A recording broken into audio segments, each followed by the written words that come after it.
Don't touch me right now. The words weren't a shout. They weren't a whisper. She said it so flatly, so matter-of-factly, it felt like a sentence delivered in a courtroom.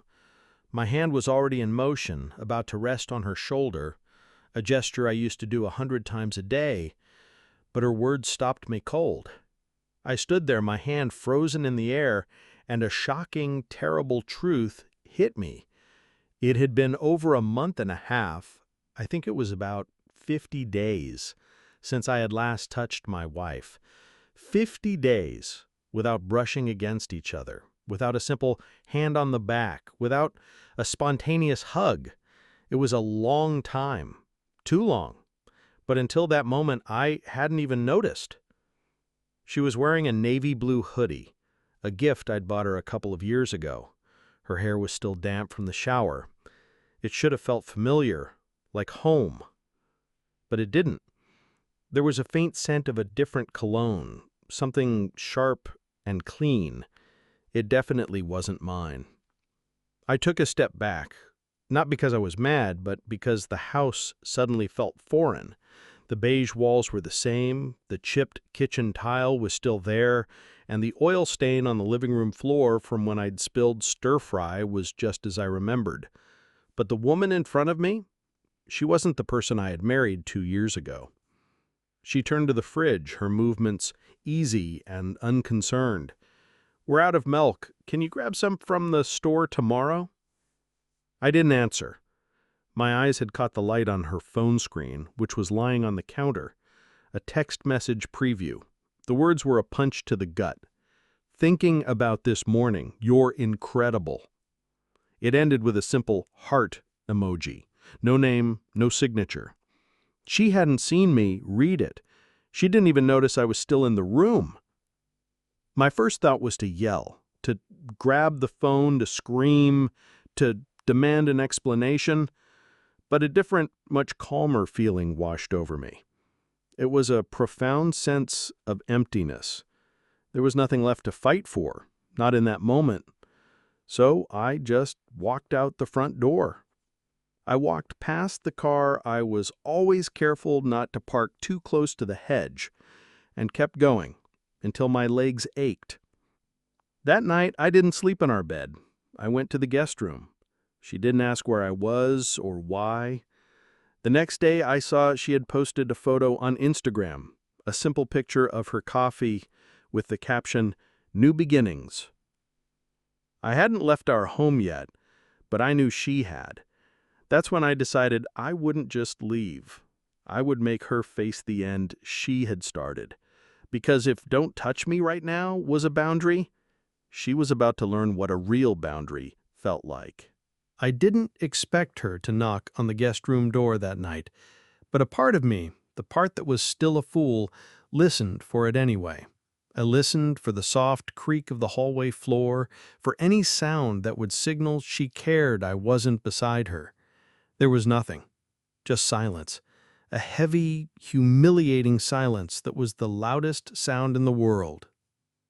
At 2:14 a.m., unable to sleep, I opened my phone and scrolled up through our old text messages. I was looking for the time before everything turned robotic, before our conversations became just logistical notes about groceries and bills. Back then, her "I love yous" were unprovoked, spontaneous. Now, they didn't come at all. I still remembered one message from 2 years ago that said, "You make the world less sharp." It was a beautiful, sincere thing to say, but that version of her had disappeared, and whoever remained was sharper than ever, razor sharp, cold and surgical, like everything was being dissected without anesthesia, and I was the experiment. The next morning, she was in the kitchen, humming, actually humming a pop song. She sounded cheerful. I sat on the edge of the guest bed, listening, wondering if I had dreamt the night before. Maybe I was just imagining things. Maybe the text message was from a friend. But then I heard her phone vibrate. Not once, not twice, but 5 times in a row. I counted. She answered the call and was laughing by the third ring. Quietly, but laughing. It wasn't the sound of her laughter when we used to watch dumb romantic comedies or tried and failed at salsa dancing. That laugh was different, careless, like someone had reached in and twisted something sacred. That's when it stopped being about jealousy. It became about truth. I didn't confront her. I didn't storm into the kitchen and demand to know who she was talking to. That would have just made me another obstacle in her day, another person to be managed. Instead, I started documenting. I wasn't looking for a confession. I was looking for proof. Not for the courts, not even for our friends. I needed myself to believe that I wasn't crazy. I took screenshots. I took photos of her phone screen when it lit up on the counter. When she wasn't looking, I synced her online calendar to my tablet. I didn't know what I was looking for yet, but I knew I needed evidence. Evidence to prove that my gut feeling wasn't a paranoid delusion. The next Friday, she told me she was going to an art class downtown. She said it was a 3-hour workshop on watercolor technique. I offered to drive her, a test. She smiled too sweetly and said, "No need, babe. You'd be bored out of your mind." Babe. It was a word she hadn't used on me in months. It landed like acid. So I followed her. I waited 30 minutes after she left, then took my car. I kept a safe distance, tracking her through traffic until she pulled into the side parking lot of a boutique hotel called the White Fern. I watched from across the street. She wasn't carrying paint supplies. She was carrying lingerie, a little red bag from a boutique she used to avoid because it was too flashy. A man in a charcoal blazer opened the door for her before she could even knock. He didn't look like someone she'd just met. He looked like someone who already knew the color of her bedroom walls. I didn't go in. I didn't make a scene. I just took the photo. One single photo of them together at the doorway, her smiling like she hadn't smiled at me in 2 years. That image would be burned into my mind, but I also made sure to save it to 3 different cloud accounts, just in case I ever doubted my memory or needed to prove I wasn't the insane one. She came home later that night, her hair still damp. She found me sitting at the dining table, and she looked at me like I was a misplaced decoration. "How was your class?" I asked, without raising my voice. "It was expressive," she said, putting her phone down carefully. "We painted roses."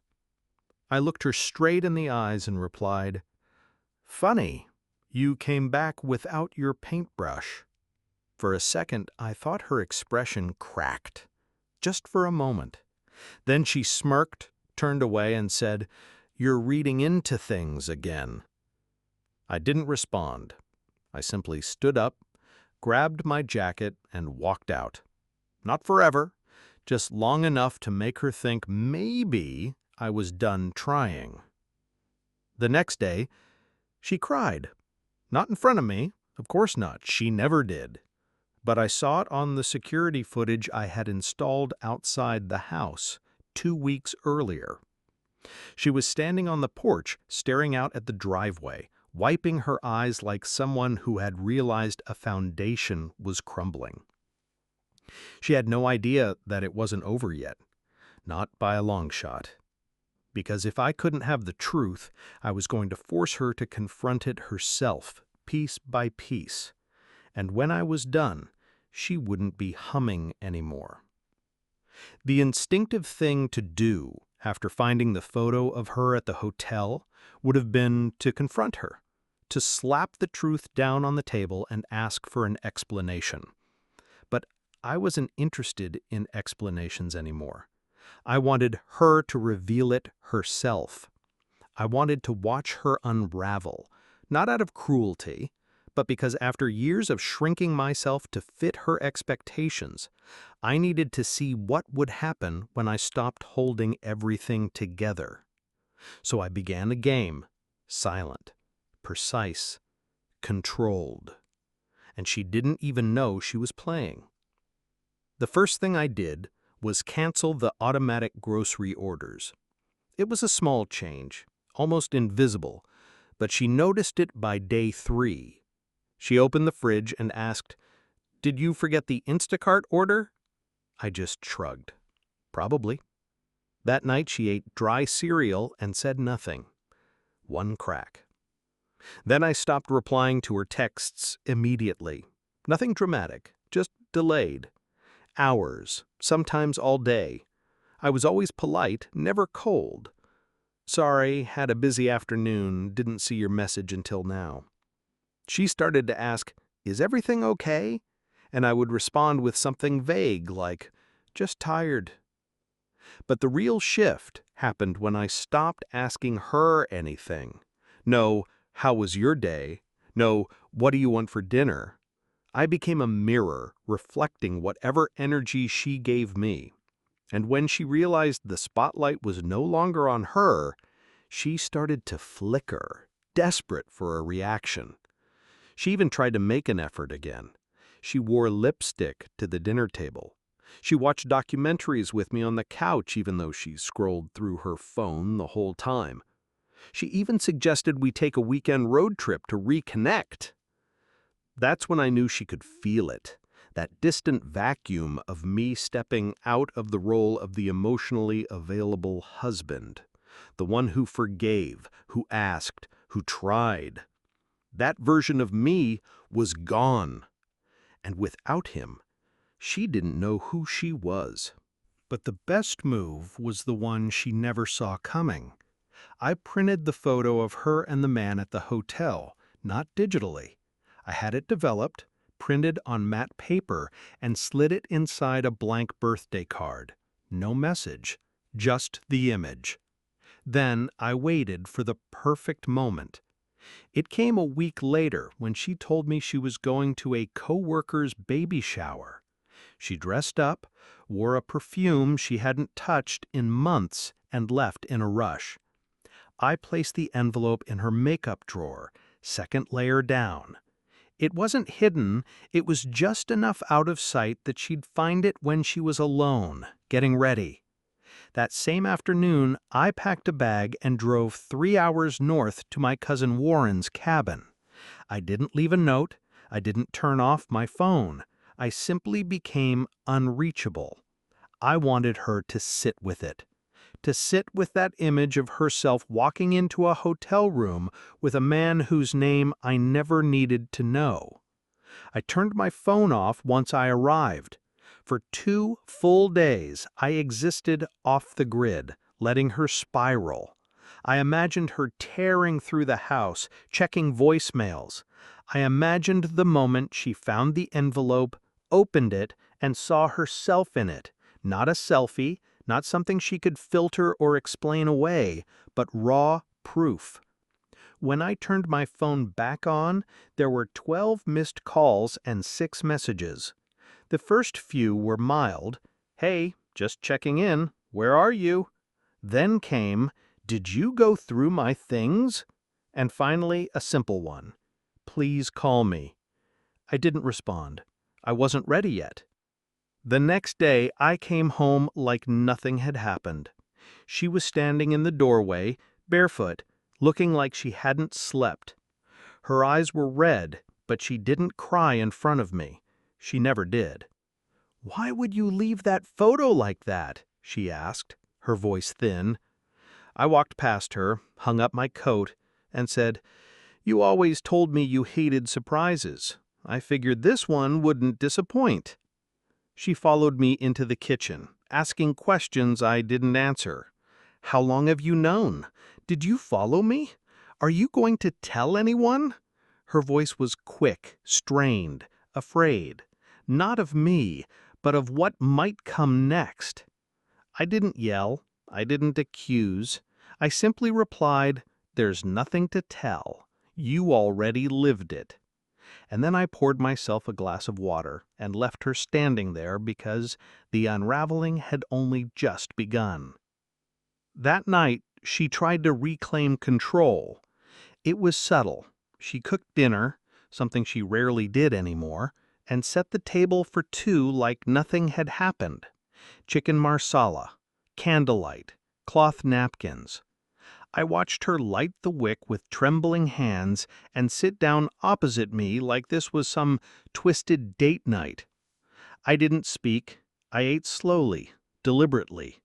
Halfway through, she said, "So, you've known for a while." It wasn't a question, but an admission. I set my fork down and looked at her. "Since the first time you told me you were tired, but your hair was freshly washed and your phone was dead silent." She flinched, a small crack in her mask. She nodded, pushed food around her plate, and then whispered. I thought I could control it. Later that evening, I found her sitting on the floor in our walk-in closet, knees pulled to her chest. She was staring at an old shoebox where she kept letters from me, letters I hadn't seen in years. She didn't touch them, just stared at the box like it was holding some ancient version of herself she no longer recognized. "I never wanted this to become a war," she said suddenly. "I didn't think it would hurt you this way." That was the moment I realized her biggest self-deception. She had convinced herself that what she did wasn't violent, that stepping out of the marriage, lying, and sleeping with someone else and pretending to still love me was all forgivable. Because she hadn't thrown plates or screamed, she believed her actions didn't count as cruelty. "When did you stop believing I mattered?" I asked. Her head snapped up. "That's not fair." "No," I said, folding my arms. "You think I didn't notice when you stopped asking me how I slept? When you left the room every time I tried to talk about anything that wasn't your life? I didn't stop caring. So why did you give yourself to someone else like I was just a roommate with a mortgage?" Silence. And then finally, she whispered something that surprised me with its rawness. "Because I wanted to feel wanted." It didn't surprise me, the statement itself. What surprised me was how little it hurt to hear it. The pain was already gone, replaced by a cold, analytical clarity. The next morning, I found her car keys still on the hallway shelf. She hadn't left. She was sitting on the back porch in the same hoodie from the night before, drinking coffee and staring at the yard like it had answers. I watched her through the blinds, and that's when I made the next move. I contacted the leasing office for a one-bedroom apartment across town, no shared walls. I didn't even ask to see the place. I wired the deposit and signed the agreement under my middle name, quietly, without ceremony. That same afternoon, I packed a single suitcase, just the essentials. I left everything else. The shirts she never folded, the shoes she used to tease me for keeping too long. I left the wedding photo on the hallway wall untouched. It didn't deserve the drama of being taken down. I didn't leave a note this time either. Just one thing, a small envelope placed on her pillow. Inside was a printed screenshot of a bank transfer, half of our joint savings, down to the cent, with a message underneath it. "This is what fairness looks like." I walked out of the house without a sound. No slamming doors, no dramatic music, just the click of the handle and the soft hush of goodbye. And I swear to you, as I pulled out of the driveway, occasions, just the low hum of solitude in that small corner apartment with beige walls and no memories baked into it yet. That was the strange part. Peace didn't feel like relief at first.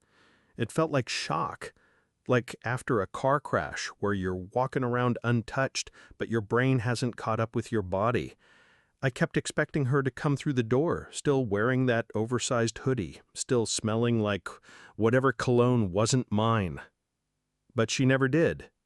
And I realized something. Darla, yeah, I'll use her name now, wasn't looking for me. She was waiting to see if I would come crawling back. She had mistaken my silence for hesitation. What she didn't know was that I wasn't deciding, I was watching. 2 days after I left, she finally reached out. Not a message, not a call. She posted a photo of her in the backyard on Instagram, barefoot, with the wind catching her hair. The caption, "Still standing." I stared at that post for a long time. It had 12 likes and one comment from someone named Ames Manning 89. You always were. I clicked the name. It was a private profile, but the profile picture was familiar. The charcoal blazer, the hotel doorway, the same man who had held that red boutique bag for her. He was commenting openly under her posts as if he had won something. What disturbed me wasn't the comment. It was that she left it up visible, untouched. She was testing me, or worse, she didn't care. I didn't react. I let it sit, but I started planning again. I knew she'd check the bank activity, knew she'd see the split and wonder where my half went. So I opened a new account, moved the money immediately, and then sent one final transfer to a name she hadn't seen in years, my sister. The one Darla always said was too dramatic and judgmental. What Darla didn't know was that my sister had been watching everything from the sidelines. I gave her access to the old hard drive I had backed up, the one with screenshots, GPS records, and emails I had recovered before Darla wiped them clean. And then I waited. The next night at 2:12 a.m., my phone buzzed with one message. No greeting. What did you do? It was her. No context, no punctuation. I smiled when I read it because I hadn't done anything. Not yet, but someone else had. My sister had posted a thread, anonymous but piercing, on a popular relationship forum. The title, "When You Discover Your Sister-in-Law's Affair and She Still Plays the Victim." She didn't name Darla. She didn't need to. The story was detailed, the pattern familiar. The hotel, the boutique, the art class, the man who wore a blazer. Within hours, the comments poured in. By noon the next day, Darla's social media was gone, vanished, wiped, just like her excuses. She called me once that afternoon. I let it ring. Then she texted, "You said you wouldn't go nuclear." I replied simply, "I didn't. You did that yourself. I just stopped shielding you from the blast." She didn't answer, and I knew then that she finally understood. This wasn't revenge. This was exposure. The first time she knocked on the door of my new apartment, I didn't open it.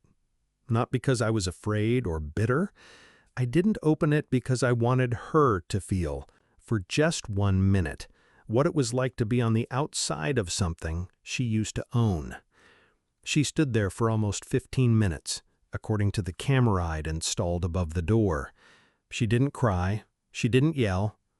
She just stood frozen, a silhouette of someone who had finally realized the silence meant something permanent. 3 days after the thread exploded, she called again. This time, her voice was flat, like someone talking through a wall of smoke. "You think this makes you look strong?" I let the question linger. "No," I said. "I think it makes me look honest." She scoffed. "Do you know how much I've lost in a week?" she asked. "You mean attention?" I replied. That landed. She went quiet, then said something that surprised me. "I want to go to counseling, just to understand what went wrong." I didn't laugh. I just replied, "I already understand." She asked what I meant, and I told her the truth. Some people don't cheat because they're unhappy. Some cheat because they can't handle being loved without chaos.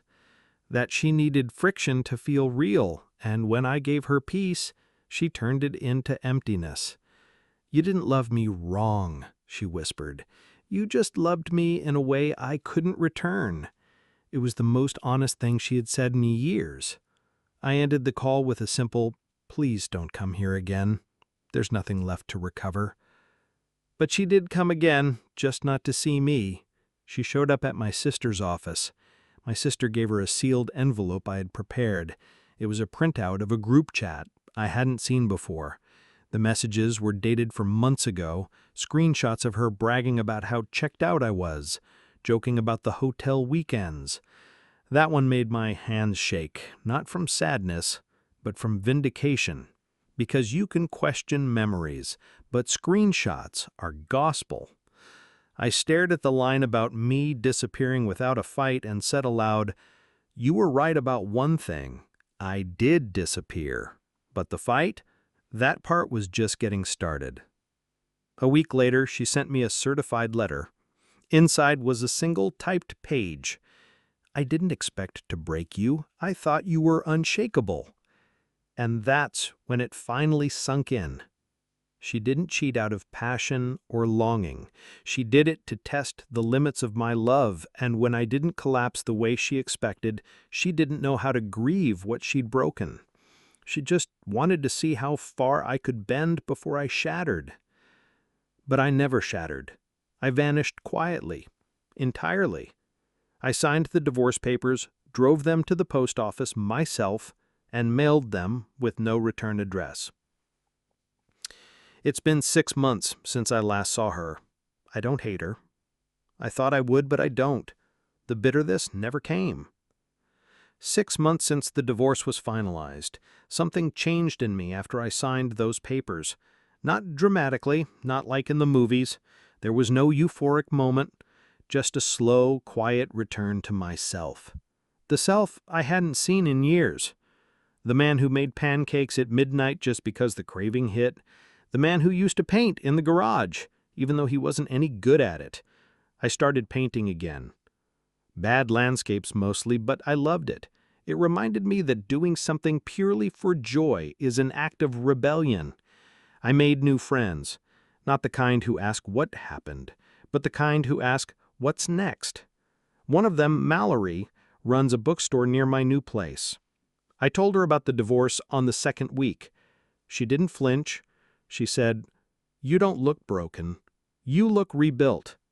That line stayed with me because for the first time in a long time, I did feel rebuilt. Not glued together, not patched, just whole. Differently shaped, but whole. Last weekend I revisited the same lake where Darla and I once took that photo.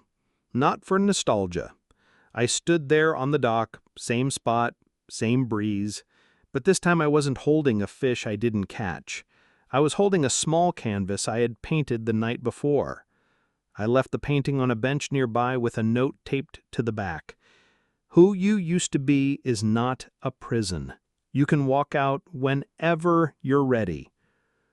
I don't know who found it. All I know is this. I didn't need closure from her because I gave it to myself. And that was the most peaceful goodbye I've ever known. Screenshots are gospel. I stared at the line about me disappearing without a fight and said aloud, "You were right about one thing.